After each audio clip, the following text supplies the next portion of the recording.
Unfortunately, Obamacare is making it much harder for all of the doctors, nurses, and healthcare professionals, men and women alike, to do their job. President Trump stopped by a panel on women in health care this morning, urging the passage of the Republicans' bill to replace Obamacare. It is broken. It's broken badly. Realizing how much is at stake, Mr. Trump allegedly warned House Republicans to support the health bill or risk losing their jobs, a risk some might be willing to take. The bill that we're currently considering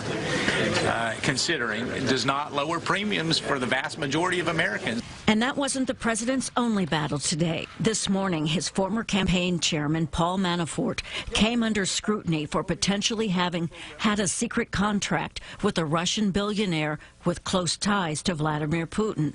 Later, White House Press Secretary Sean Spicer played down Manafort's role in the campaign. And obviously, there's been this discussion of Paul Manafort, who played a very limited role for a very limited amount of time. All this as House Intelligence Committee Chairman Devin Nunes told reporters that members of the president-elect's transition team, possibly including Donald Trump himself, were actually under U.S. government surveillance following November's presidential election.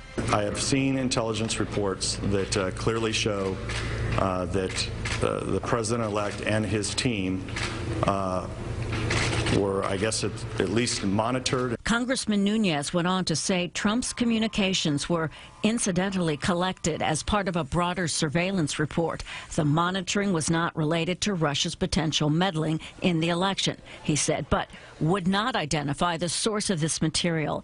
Nunes said he was going to the White House this afternoon to brief the president. Welcome back. And finally, day 2 of the Supreme Court nomination hearing got underway. When pressed about Roe v. Wade, nominee Judge Neil Gorsuch said he accepts the 1973 Supreme Court ruling that legalized abortion nationwide. A fetus is not a person for purposes of the 14th Amendment. And the book explains that. Do you accept that? That's the law of the land. I accept the law of the land, Senator, yes. Back to the House issue and the investigation about surveillance. After meeting with Chairman Nunes this afternoon, President Trump told reporters, quote, "I somewhat do feel vindicated by the latest development." The questions continue, and so does the investigation. Christine, Maurice?